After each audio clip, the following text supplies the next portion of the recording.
Hello and welcome to Help I Sexted My Boss, the podcast where we help you navigate the challenges of modern life.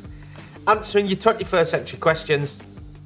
I'm really breathy. It's because you've just eaten chocolate. Is that what it is? Chocolate puts a film on your voice. I mean, it was completely the wrong thing for us to do. Oh, is that what it does? One of our lovely listeners, as we mentioned a few weeks ago, sent us in some chocolate. There was a bar hanging around the studio. We've eaten some, and now we've got a chocolatey film on our voice. Stop. Okay, we had a whole bar. Stop fat shaming, But we gave you a finger. Shame about the chocolate. What should you do if I find my partner dressed as the Easter Bunny in bed while suggestively holding a carrot? Don't think it's a carrot. Wow. Cat as an Easter Bunny. And are lava lamps still cool? I think lava lamps will always be cool. Really? Yeah. I don't think so. I'm not allowed them in my new house. What should you do if you've accidentally sexted your boss? But we're not usual agony aunts, are we? William Hanson, the UK's leading etiquette expert. No, we're not. Jordan North, radio and television presenter. I'm more royalty, you're more reality. And that's from Francis. I don't get that. Reality TV. Well, you have done I'm a Celebrity, Get Me Out of Here. Oh, okay. So that's why Francis wrote that. Let's post a drink. Post a drink? Let's have a drink. Have a drink. No more for you. Gin. Just, it's quiet. Oh, that was a big one. That was a big one. You've had a good week. I'm sorry, but arse jokes will never get funny. Yes, I would agree with that. Sorry. Arse jokes will never not get funny. Right. So there's our signature drink. Who are we toasting? Who should we toast? Well, I had my friend Rick here the other week to go and watch Cortina. It's fantastic. Yes. I forgot their anniversary. The Cortinas? No, Rick and Naomi. Oh. I was best man at the wedding. Okay. So I forgot their anniversary. You forgot that? And which anniversary was it? I always forget the kids' birthdays as well. Okay. So. Which anniversary? 5th. Wood. Oh, same as ours. Yes. Shit. No, that's... Did Rick or did Naomi get wood? No. Apparently so. Okay. Right. I've just realised this. Yes. So, actually, the week they got married was the week the podcast came out. I remember. Gosh. Yeah. And it was the stag do, was it? And the stag do that you came back from. When we recorded the first one. And it sounded like this. To Rick and Naomi, happy Rick and anniversary, Naomi, my friends, and to all our Gene Divas. Yes. As always. Anyone celebrating the 5th anniversary. Yeah. Delish. As always, if you need our help with something, then we would love it if you got in touch. You can send your tales of trepidation to help@sextedmyboss.com. You're in a funny mood. I am. Or you can tweet us or send us a message on Instagram @sextedmyboss. Or you can write to William Hanson, who promises a handwritten reply on his own letter paper. The address is on the website, sextedmyboss.com. Or you can write to William, who promises a handwritten reply on his own letter paper. The address is on the website, sextedmyboss.com. I've got a question for you. Shoot. Do you think my socks are problematic? Why? So I have a very comfortable pair of, navy is the base colour, but they've got the Union flag on, Union flag socks. And I always seem to be wearing them when I am going to the gym. And you know what my gym's like? It's quite a liberal gym environment. But you can still wear. But I've noticed people giving me funny looks when I'm in the changing room and I've got my socks on. They can see them. And nothing else. Well, I'm wearing other stuff, Ben. And they're just looking at them a bit weirdly. Okay, a couple of questions here. Yes. A couple of points here. First of all, not wrong with that, but Nigel Farage definitely wears Union Jack socks. Definitely. Yes, that's not wrong with that. No. You should be proud of Well, yes, you should be proud of your country, but in Britain, we're proud, but in a very quiet way. Yeah, it's very British, isn't it? Yes. Second thing, why don't you just wear sports socks to the gym? No, I do. No, but I'm turning up in my normal clothes, and then when I'm changing. Who sees them? The people in the changing room. Oh, okay. I'm not on the treadmill in socks. I think you're overthinking it here. I've just noticed a few times people looking at me as if to go, oh, I'd be more worried about... Spot the fascist. No, I'd be more worried about the Union Jack you've got waving outside your window and the Staffordshire Bull Terrier shitting all over your front garden than your socks, to be fair. Okay, fine. And before you start, I had a Staffy when I grew up. There's nothing wrong with Staffies, I know. Last time I mentioned the Staffordshire Bull Terrier. Oh, did it? Did it kick off? Yeah, do you remember what our Staffy was called? Rex. Claret. Claret, of course. Sorry, I would have got there. Do you remember Claret? No, I don't think I need for that. Anyway. Claret. Claret. Nice. Yeah. What colour was Claret? She was black. Right. She wasn't Claret. No. Oh, she. You could have dyed her. Yeah, she was beautiful, gorgeous. Dog, Nice. but she was. Very... She gentle temperament. No. No. Shock. No. Anyway. Okay. What socks have you got on today? So I've gone for a plain navy. do you know what I've got on? I just look at realised the- today. Gosh. Right. So I went to a wedding. Oh, whose wedding went to? And my friend Cannon, Yes. his partner Jen, Right. gave me a pair of her kids' socks because I had some horrible socks on for a wedding. Whose wedding was that? Anyway, she gave me these socks. So I put them on today. Still got them. Okay. There you go. Ben, what colour socks? Oh, Ben hasn't got socks on. He hasn't worn socks since 2008. Hackney. Yeah. He's in navy as well. Are they black? Oh, they're black. Well, there we go. Sock chat. Anyway, how's your week been? It's difficult at the moment at home because Mikey has developed a new hobby. Mikey / Anne Boleyn, see last week's episode. He has, actually Ben has taken up this hobby as well. He's into, I don't know what you call it, well, photography, but not photography on a digital camera. Photography on a camera that they used to have back in the day, on film camera. Oh. It's gone a bit hipster. Okay. So we're doing, and every time we're out somewhere and we're taking a photograph, it just takes forever to take a photograph because we have to get the exposure settings right. We have to do the ISO, whatever that is. And it's so, you forget how easy it is taking a photograph now, particularly on your phones. It's just stand there, press the button, go, move on. And there's a reason why we don't use old-fashioned cameras. In my opinion, yes. However, Mike is saying it is teaching him a lot about photography in general because he's sort of having to go back to basics. So that's fine. However, this is where I have a problem. The film. So the old-fashioned film that you'd put in cameras. Yeah. That's fine. I mean, it's expensive, but it's fine. He just. Very inflammatory. It's what? Very inflammatory. No, that means he's starting. You mean very flammable? Yes. So be careful of Right. that. Okay. Well, there's no danger of it going up in flames because do you know where he's keeping it? Because apparently this is what you do. We keep it in the fridge. Yeah. I was just going to say, we used to do that in the 90s. You used to put those little black things that used to come in little black cake. You put it in the fridge. It's ridiculous. It keeps it. I've got film next to the eggs and the milk in the fridge in a little box. I won't put it on your dairy shelf. Which shelf do you put it on? The film shelf. With the meat? No, put it in with your condiments. I don't keep some condiments are in the fridge, some are in the cupboard. Put it in the set. Where would that's so weird. I just remembered that we used to do that back in old days. You used to put it in fridge because It's ridiculous. Why'd you put it in fridge? It's taking up valuable fridge space. I don't have one of those huge American sort of fridges that go on for days. It's just one fridge. And I've got film in it. Oh, darling, I've just come back from the shops. I've got some raw chicken breasts. Where shall I put this? In your camera bag, perhaps? Why don't I open up the fridge and help myself to a nice Kodak crisp? It's pathetic.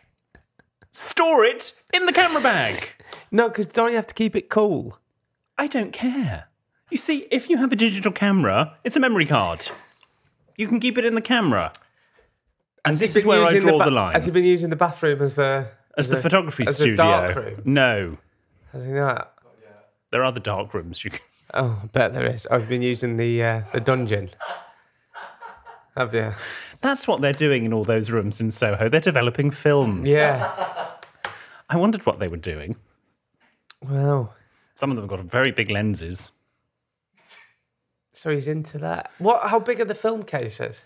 Well, no, we have so there's a container that they sit in, and it's the container that's then kept in the fridge. Okay. It's ridiculous. I don't know. I mean, I don't know if there are any sort of budding photographers listening to this that use film, but I think it's a little bit weird. Do you have to keep it in the fridge? Have you been using them to take some pictures? Somewhat. You know. No, don't be ridiculous. Have you got what are those? I can imagine you having a few of those stashed in your bedside table. What? Like Jeffrey Dahmer. Little, what they call Polaroid pictures. And You mean a Polaroid camera? Yeah, do you have a Polaroid camera for when you're having sex? No, I do not. Ka-ching.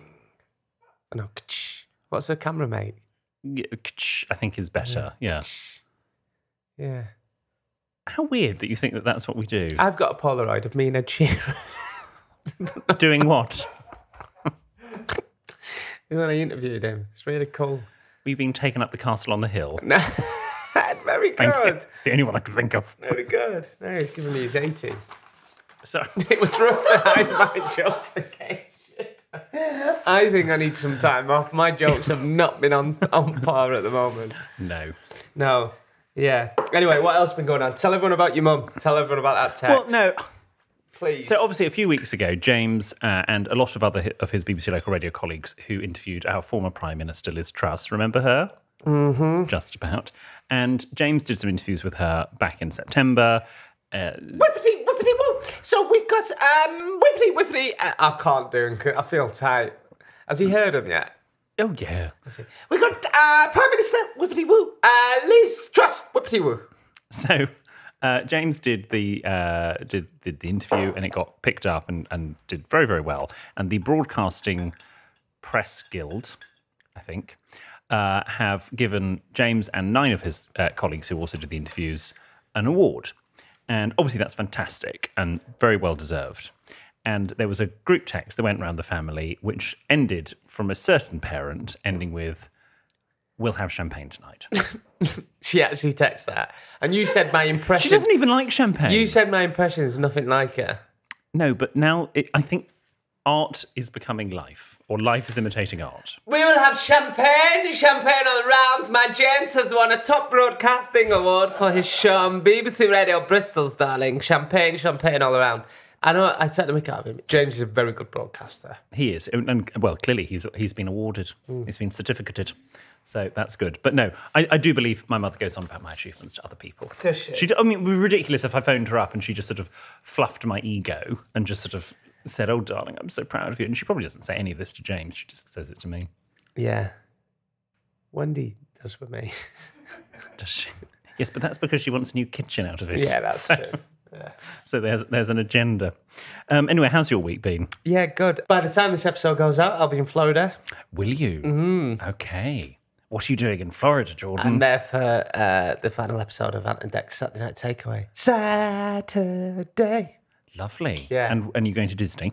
No, Orlando. Universal. Yeah, Universal. Okay. So, yeah, I've been to Florida. But you'll do a day at Disney, though, won't you? I don't know if I will. Oh, you can't not go to Disney. Well, with the facts of me being a 33-year-old man, I wouldn't let that stop you. don't know if I can go to Disney. You can go with others. I mean, take other people with you. It's funny. My dentist did say her husband went for the first time when he was 40, and he just he said even as a 40? Yeah, as a 40-year-old, he was just turned It's into the happiest a kid. place on earth. It probably is the happiest. And the Orlando one is a very big site. I've told you the story before of when I went on my own to the Magic Kingdom. Yeah, This is pre-Mikey. So they had just expanded Fantasyland. And I wanted to go and see it because I'm a bit of a Disney freak. If anyone wants to sort of send me messages about the new changes to Fantasmic, by the way, only a few people will understand that. Let me know. How old are you? 23. Have you seen that episode of Come Down With Me where she goes, I love Disney really because I'm a bit thick. So, not sex, I like Disney. Okay, so you were 23. I was 23. I was a little bit overweight. In fact, I was quite a bit overweight. I was wearing an electric blue polo shirt. I had less hair than I have now. I had bright yellow shorts on. And of course, I'm a Brit abroad. In the height of summer, I was sweating. So I looked spesh. And I'm walking around Fantasyland and I stumble upon Belle's Magical Adventure. Which I thought, it's what they call a dark ride. Don't get excited. A dark ride is like the Peter Pan's Flight or Snow White's Scary Adventure. And you just sort of go through the story. And I thought we're going to go through you sit on a little cart and you go through the story of Beauty and the Beast. Well, no. You go through a mirror. You've got to be there. That bit's cool. And then ultimately Cool. you end up in a room. Lumiere's there on the mantel shelf. Yeah. Well, no, that comes in a minute. And then Belle comes out. And the trouble is, everyone else in the room is 5 years old with their parents. I had no child with me. I had no one else with me because the rest of my family decided to go to Epcot. Dull. So I wanted to go to Magic Kingdom. Epcot's amazing. You are then given a cardboard fork, plate, napkin, and you all, in a ring, go round the room singing "Be Our Guest, Be Our Guest," which, when you're holding your daughter's hand, kind of works. But when you're on your own holding a fork, it's incredibly embarrassing. And I left after that because I thought I was going to be on a register by the end of it. Did you look like a pedo? I felt very awkward. Did you feel... But that said, no one looked at me that awkwardly because I'm sure they've had it before. But Belle's Magical Adventure, do make sure you have a child with you. That's my top tip. One that you know. Yes, preferably. Yes, don't abduct someone just so to go on it. God. So I went when I was 21 to Florida. Okay. It was my brother's wish from the amazing charity Wish Upon a Star. Okay. So they say to kids who are ill, like, what's your wish? And he said, I've always wanted to go to Florida, but we can afford That's it. a soft side to him I hadn't considered. Brad. Yeah. This is what... So How old was he at the time? He would have been... So when he would have been 11 when he first got diagnosed with cancer. Okay, fine. So, we didn't go until he was like 16 because he had to have so much treatment and ended up, he's well enough to go when he was 16. Wish Upon a Star, great chat. They really looked after us. They were fantastic. They said to Brad, you can be a mascot and walk out with Wayne Rooney at Man United. He said, I don't want to walk out with Wayne Rooney. I want to walk out at Burnley. It made my dad cry. Oh. Anyway, sorry, that was a bit deep, that. And he walked out with Robbie Blake. But by the time he were... no, who was it? It's a really funny story. Again, because he was so ill, he got to be mascot. And by the time he walked out, or a few years later, one of his wishes come true. He was taller than captain. He's quite tall, Brad. He was taller than captain. Who was captain at the time? I don't think it was Robbie Blake. Anyway, back to Florida. So we went. Yeah. And it was amazing. And I loved Harry Potter World. That was great. But that's not at Disney. That's at Universal. That's at Universal. But my mum didn't know what was going on. She'd never seen any Harry Potters. No. My dad used to take us. But at Disney, I thought we were going to get kicked out. I think I've told you this story. Go on. So we were jet lagged. And first thing we did, we went to Disney, and we were tired, but we were waiting for the fireworks at the end of the night. Yeah. Mum was like, "You can't go on. We've got to watch the fireworks," but we're all knackered, jet lagged. So we're in this like Italian restaurant, and you know all characters around. Yes, I'm aware. So I thought I told you. So Goofy, Mickey, and Minnie come in. There's no way to talk about your family. Right, and Goofy's coming over. They've got the big white hands, haven't they? Goofy's coming over. He's like, "Hey," like that. And my dad's eating. I'll never forget. He's eating his meatballs and he's crammed. And he's proper crammed and tired. And Goofy comes over and he's like, "Hey," and my dad just went, "Fuck off, Goofy." And Goofy's like this with these big hands going. Like that. My mum's going, Graham. And Goofy, because they have to stay in character, and Goofy's going. Like this. So I thought we'd never be asked in. Maybe if you see Goofy this trip, you'll have to apologise. And then we went, I will. And then we went to this Guys and Dolls type show, and I don't know Disney. No, it was in Florida. We went at night. Oh, it was away from the park. Yeah, it was on Thanksgiving, and it was as we were leaving, this old lady collapsed and started like fainting, and someone's like, "Is anybody a doctor? Is anybody a medic?" And my mum was pissed. She went, "My husband's Sergeant Major in Army, he's first aid trained." Graham, this woman's having an attack, and I promise you, right, my dad was in the car, he was revving the car up, he's going, "Get in fucking car, Wendy, they'll sue us round here. You can't give him," this woman's, he's going, "I'm not getting sued." He's going, "I've seen it on telly." She went, "Is she need CPR, Graham?" He's going, "No, they'll sue us." So we all had to jump in car whilst this lady... I never knew what happened to that lady. No. He went, "No, I've seen it on telly. You give them CPR, you crack a rib, and then before you know it, they sue you. I'm not insured." So yeah, that was my memories of Florida. Well, I hope you have different memories this time. There you go. You have a lovely time. Thank you. So, yeah. You can bring me... and actually, if you go past the CVS or anything, you can bring me back some stuff. Oh, CVS? Yeah. Oh. It's not the person I do the podcast with. That's no, the... JVS. that's the Boots equivalent. Do you want the sleeping pills? They're not sleeping pills, but those. What one? Melatonin. Which? Oh, the. Melatonin. Oh yeah, I always go back. If you ever go to America, Gene Devers, go into the pharmacy and just get a big bag of ibuprofen, a big jar of ibuprofen and paracetamol, because it means you've always got them in. Top tip for you there. No, what? Or you can go to a British drugstore and No, get because them. you're only allowed to buy certain amounts here, aren't you? Well, you just make several trips. No, you can't, because you can't do so. In America, you can get a big jar. I've got them in my bathroom cabinet. Anyway.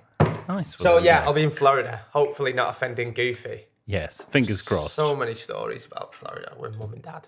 Well, we have to share them another time. Can I just talk a little bit about our book? Have we got a book coming out? We have got a book coming out. Have we got a book coming out? Yes. Gee whiz. And actually, the key headline in the book, that when we were writing it, we're like, how do we end the book? And we end it because we've actually realised on a podcast called Help I Sexted My Boss, we have never discussed what to do if you sext your boss.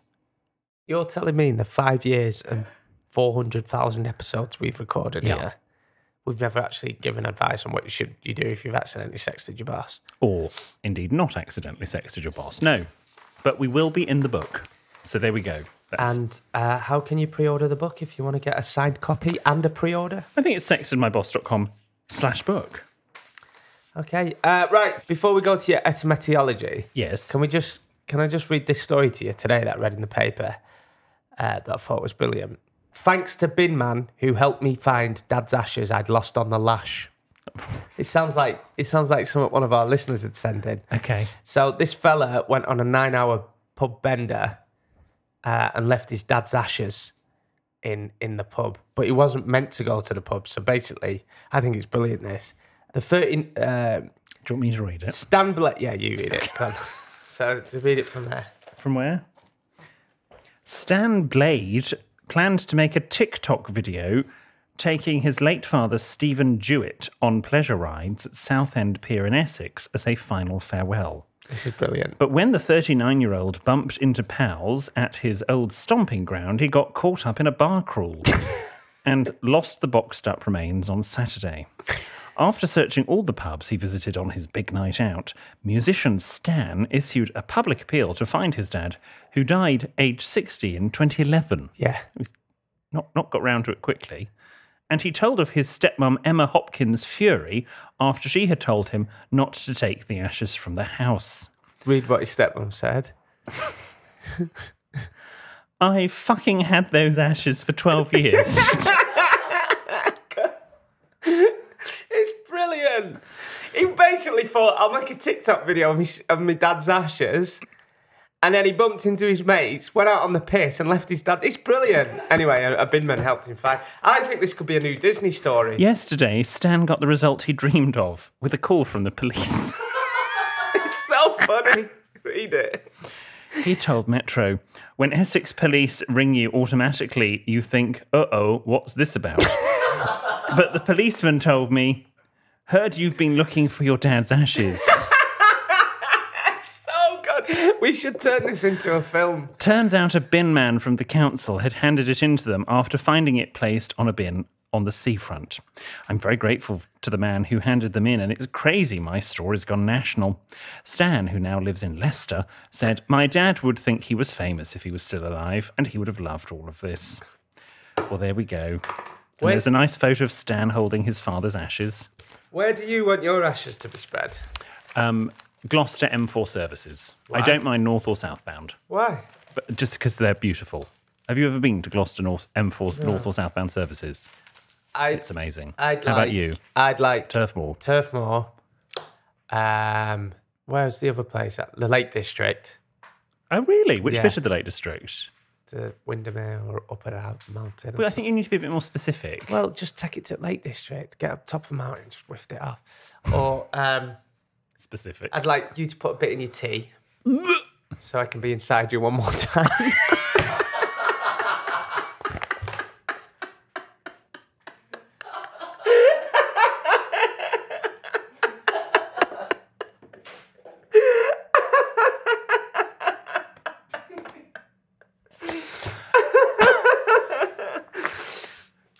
He has never been inside me. Right, should we go to the etiquette etymology? Isn't that story great, though? Don't move on. I'm going to... What? Yeah. You're so rude. Sorry. Hang on. Funny. It's very noisy outside. Yeah, it is. We've got... Oh, it's the bins, isn't it? It's always It's a probably Friday. somebody's ashes. Very good. Thank you. Go on, then.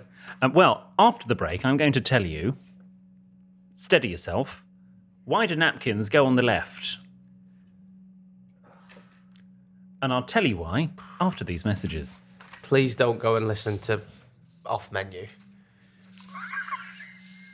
No, because I can imagine they'll turn over. But that's meant to keep them. Oh, just play the bloody ads.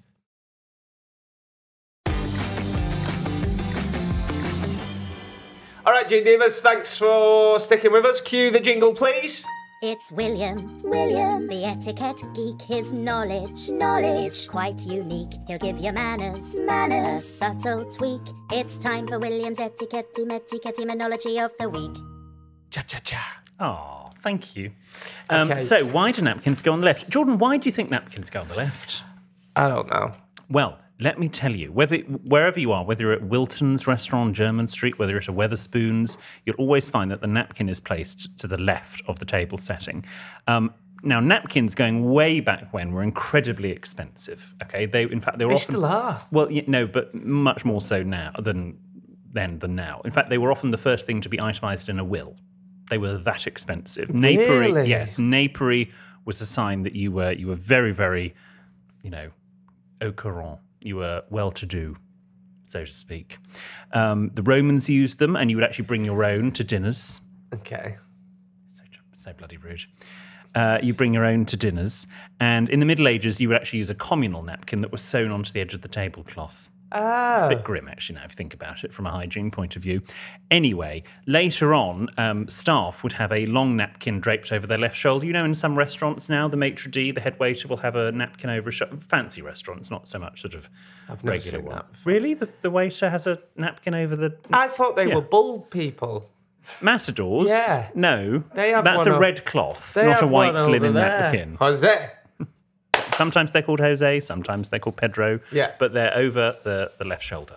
And basically everything was from the left because you were right-handed. Remember what I said to you That's what I was thinking. during our live stream? People ate with their fingers. It was very fashionable. And so because it was easier to access from the left and the napkin was on the left, you thus had the napkin So was it the on your left-hand left side. shoulder? On your left shoulder or placed to the left. So, yes, and food came in from the left. The right was for eating, and so the left and the napkin on the left. Everything to the left. Remember, people were also right-handed as well, and you weren't allowed to be left-handed. And so if you were eating with your right hand, it was easier to put your right hand to your left shoulder or to the left to use a napkin rather than going to the right. Okay. So there we go. Do you think it's ever okay to put your napkin as a bib? Well, it's funny you should say that. I'm so glad you've asked that because you know the phrase making ends meet? Mm-hmm. Well, that was because in the medieval times when they wore large ruffs, sort of the sort of big fluffy collars. Well, they weren't that fluffy, actually. If you couldn't make ends meet, it meant you couldn't afford a napkin big enough to tie around the back and make ends meet. Oh, that's so there we go. interesting. So I'm glad you asked me It starts that. off boring, but it ends up really interesting. You your say that etiquette every time I do theology. this. That's really interesting. Thank you. Glad you liked it. Okay. Right, now, are you a loyal G&D for finding yourself wishing for a fellow sexted listener to shout, Wendy, to... Can I borrow a potato peeler? And hear that in response? Well, there is one way you can solve this problem, and that's by sharing our podcast with your nearest and dearest. You can spread the love by spreading us, as it were. Share this episode on WhatsApp now, and we'll just give you a few moments to do that. We think this is a really good way to share just share it in your family WhatsApp group. Yeah. In your friends' friendship. WhatsApp group, Yeah. and just say, you guys need to listen to this. Just let's give them a minute. Well, there we go. Thank you very much. And we'll get on to your listener dilemmas, and hopefully all those new listeners will enjoy listening to these. Dear William, Jordan, and EPB, wrong way round, I have an issue that requires your expertise. I had a very good friend whilst I was at university, let's call her Joanna. We lived together for 3 years, but just before we graduated, she got a boyfriend, and since then, all of her friends have been put on the back burner. Joanna recently invited me and other once close friends to her birthday party, which we found surprising, as after some attempts at contact, she had not really spoken to us for months. She said she required a deposit from everyone coming, and I explained to her in a very polite text that I was between jobs and money was rather tight. I said that I would still love to see her and that maybe I could buy her a drink somewhere instead. Joanna replied with, okay, and that our places were not guaranteed at the party as we couldn't pay the deposit. Is this for a birthday party? I think so. She later told all of us that she wanted to keep the party small and uninvited all of us on the day. My question is, what is the etiquette surrounding deposits for a party or event that you have been invited to? Is it a matter for the host to deal with or the guests that have been invited? And also, is it okay to just get tired of a friendship that was once good but's now clearly failing? Tell me about it. Or should I not give up? Thanks for the advice from Anonymous. First of all, it sounds like that, and this is a bit sad, but it sounds like that party fell through a bit and not everybody else paid the deposit. Yes, probably because Joanna's been quite mean to her friends. Hear me out. I think if you invite someone out for your birthday, I don't think you should ask for a deposit for it. You shouldn't be putting a deposit down. Or is it for a meal, maybe? If it was a meal... Yeah, I mean, I don't think it's just come round to my house for a bit of cake. That would be ridiculous to ask for a deposit. But some people have birthdays every year and they make like a big thing of it and they want to go out and they expect to book work off and it's like, no. Yeah. So, if you can't afford it, you can't afford it, that's fine. But birthdays there's always someone that thinks the whole world revolves around them and it's like their big special day. If it's birthday, just go out for a drink. Yeah, I would. Yeah, I don't think you can get your friends to pay the deposit necessarily. Or if you do, you've got to be quite upfront about it. And you mention the deposit at point of invitation. So before people say yay or nay, they know that there is a financial obligation on their part. You can't go, would you like to come to my birthday? Yes. Oh, by the way, I need £10 from you, for example. You have to say, would you like to come to my birthday? I need to put down a £10. It's £10 per person. And this will get you X, Y, and Z. Not just that'll get us in. Yeah. But if not, if you can't, and you know, the cost of living crisis, if you can't afford to do it, to do a birthday, you can do a birthday party that doesn't involve deposits. You can still have the attention on you. My question is, what is the etiquette surrounding deposits for a party or event that you've been invited to? Is it a matter of the host deal with or the guest? So the host has got to deal with it. I would say the host has to deal with it, yeah, yes. And we talked about friendships, like running the cause. It does happen. Like relationships. Friendships can run the cause. Not all the time, but no, and you can still cherish the happy memories you have with Joanna in this instance and, you know, think, oh, well, that was nice when that happened, but we've moved on. Okay. This is from Matt. Hello, William and Jordan. At a recent family dinner, I complained that my iPad had stopped working after I dropped it in the bath, and that I needed one desperately for my graphic design work. My aunt and uncle kindly offered to lend theirs as they don't use it, and it was only gathering dust in the sitting room. Shortly after powering on the iPad, I realised that my uncle's iCloud account was still linked, and I saw his message notifications popped up. I was in no rush to unlink the account as I was required to enter his password, so I thought I could wait until I was seeing them later in the week. I then got some concerning messages from contacts prefaced with SW Jane, asked on Saturday afternoon if she could... Oh my God. Expect to see some donkey cock tonight. And SW Mike offered... Thanks for horny fun at checkers, along with a photo of a naked middle-aged man and woman with bodily fluids on their face. I now believe that my aunt and uncle are prolific swingers, thus explaining the SW prefix. Who's SW? Well, Swingers World? Maybe it's Slimming World, I don't know. We're not allowed to say swingers these days. Well, what do we call them? I think they're in open relationships. Right. Despite needing therapy, I needed to know what the etiquette is in this situation. I can't return the iPad without them realising that I'd seen all the messages. Should I just accidentally drop it in the bath again and apologise? Please help. From Matt. Matt! Fair play, he's not used anonymous. So, right, he's borrowed his auntie and uncle's iPad. Their messages are still going to the iPad. Yes. And... he has to give the iPad back because he's borrowed it. And they're in a swingers club. And now he knows. And his uncle's got a massive cock. I do believe it's called a donkey cock. Donkey cock. What's a donkey cock? Like a horse's cock's big, but what's donkey? Is that like mid? Maybe it's smaller. A donkey cock. Wow. I mean, Matt, I'm really sorry. You've done the right thing and getting in touch with us, but I don't think you can't tell them about it. Why save them the embarrassment, Matt? You've just got to. I think I've got a pragmatic solution. Go on. I'd just say don't. I don't know what era or generation, I think is the word, iPad it is, but I hope maybe, particularly because your aunt and uncle are probably a bit older than you, maybe it's not the latest spec. So what you could do is drain the iPad, he says hastily. You could drain the iPad, so sort of, run the battery flat and say, oh, I couldn't actually use it because it's a different charger and they've changed the chargers. But thank you so much. Hopefully you can charge it back up. That's what I do. It's a bit extreme. Or just log out and is he saying how is he can't log out because he has to enter the password to log out. Shit. Right, I get. So his dilemma is how do I just delete the messages off the iPad? No, because that will then delete them off the iPhone. Will it? I think. God, right. I'm with you now. I need to Again, I don't think you need to say anything when you hand it back. I can't. About the messages. Oh, I try and delete the messages off the iPad. I just drain the That's battery. A really good... Yeah, drain the battery and say... I'm so sorry. I've not been able to use it. That's really good advice. I would save some face. Obviously, you're going to be in therapy for the rest of your life. I appreciate that, but... They're swingers.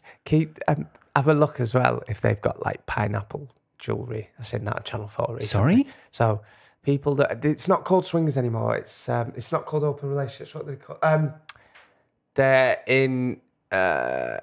polyogamous. Well, I would say that's just where you have. That's where surely is that where you have multiple wives or husbands. They wear. It's not pampas grass. They have pampas grass. Yeah, pampas grass. Oh, pampas. Pampas grass. It's not pampas grass anymore. Don't tread on me. Apparently, like if you're in the supermarket and you see someone with a pineapple in the trolley upside down, that's code. Oh my god. But I think if I buy a pineapple, I would just buy chunks, to be fair. So, but knowing my luck, means you want to be diced up. Knowing my luck, I'd just put it in upside down. But like, do I have like pineapple, like a little pineapple on their chain and stuff, or pineapple earrings? It means they're. But pineapple was a symbol of hospitality. It's very luxurious. I bet that's why it is. Okay. Oh, I feel for you, Matt. But yeah, if you can delete the messages or drain it and say you never used it. Wow. Okay. All gazan, doesn't it? Oh, do you know what? Fair play to him. Fair play to him. Yeah. No. I mean, I don't think Matt is sort of. It's the fact that they are relatives, and we all like to think that our family and probably our friends, it's all very rated PG. Yeah. I think that's more the issue. If they weren't his uncle and aunt, I think it would be a different reaction. This is from Anonymous. Dear William Jordan and EPB, I'm in a bit of a pickle. I'm seeing the kindest guy. He's just so amazing. He treats me exactly how every girl should be treated. I can't fault his personality at all. However, he's really not hitting the right notes in the bedroom. I knew it. I knew that was coming. I did. I knew that was coming. When we have sex, I can hardly feel a thing. Oh. I have tried different positions, and it does absolutely nothing for me. I'm really bothered by this, and it's getting to a point where I'm finding myself making excuses. I've come from a previous relationship where I wasn't treated kindly at all, so to have someone treat me like this is just what I need. So my question is, do you think I can carry on in this relationship knowing I'm not pleased sexually, or is it time to call it a day? Thank you, and keep up the amazing work. You provide me with so much laugh together. Much love, Anonymous. Anonymous, it's not for us to tell you when to end your relationship. I wouldn't. I think I would just communicate. Yes, communicate. Sex is important. It is for both sides. So you definitely need to communicate and give him some guiding tips and stuff, and maybe look into ways that he could pleasure you more. Guide his tip. Guide his tip, exactly. But I don't think you need to end the relationship. I think you need to try. Yes. And you've just got to say and be honest. And it might hurt him at first, and he might get a bit embarrassed, but you'll get there eventually. However, if you're not quite feeling it, even if he is a nice guy, then maybe it's lucky. You can remember, you can't be with someone just because they're a nice guy and all your friends and family love him. You've got to like it. It sounds like you like him, but you can get over this sexual hurdle.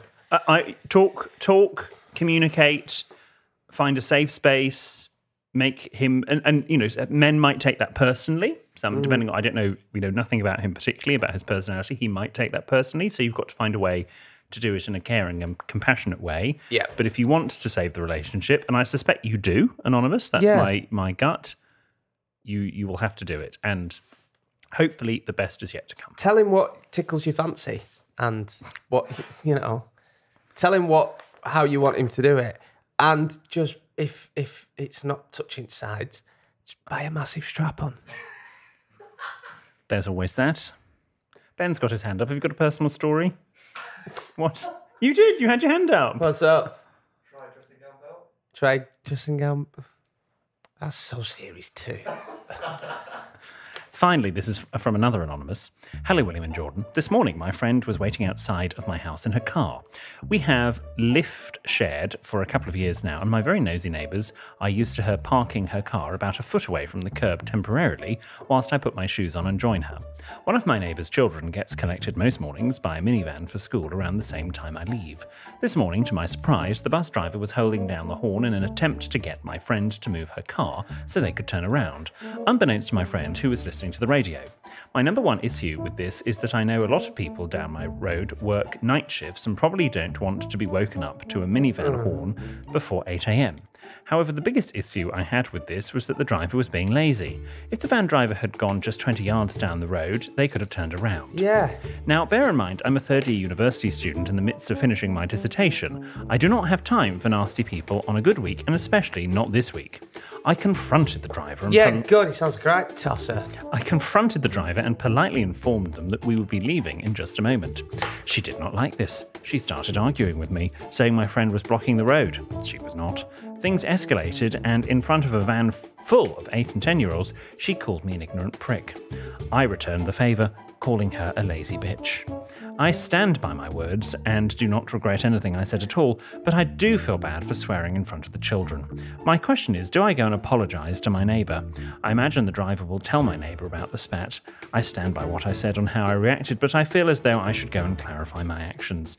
This neighbour moved in just under a year ago and has never introduced herself to my family or me, but we have no reason to dislike one another. Thank you, Anonymous. Yes, go round to your neighbour, just say, totally explain. Just knock on and say. I don't think you need to do that. No, just say, I don't know if you heard, I just wanted to let you know. And then call the school or the company and grass in the horrible lady.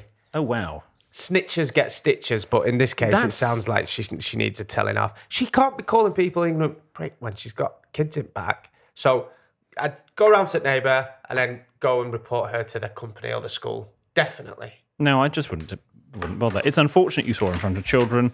Don't do it again. There's nothing wrong with swearing in front of kids. I mean, I think it is. My mum and dad used to swear in front of me all the And look time. how you've turned out. Exactly. Yes. Polite person. Let's put it this way. My parents didn't swear in front of me. You've never heard And them look swear? at me. Well, I have now. And look at me. Jordan's parents swore in front of him. And look at him. Yeah, but... Parents, over to you. Yeah, but it was... When I was growing up, it was just like... It weren't effing like... I was never allowed to swear at mum and dad. I used to have mates. I'd have mates that used to like tell their mums to fucking shut up and stuff. God, I would have got battered, but like they used to swear in front of me. Okay. And nothing wrong with me. No. Like, shit for brains, phone for you, that kind of thing. And I think age 4, that was inappropriate. Anyway, what's coming up in the weekend release, Jordan? We've been sent some more artwork, William. Oh, fantastic. Yeah. Lovely. We've got very talented G&Divas. Always remember, you can listen every Tuesday and Friday. You can watch us on YouTube on Sundays, and you can share us on your socials all week. You can send your tales of trepidation to help@sextedmyboss.com. Or you can tweet us, send us a message on Instagram or any of the socials. We're at sextedmyboss. Or you can write to William, who promises a handwritten reply in his own letter to paper. The address is on the website, sextedmyboss.com. Goodbye. Thank you.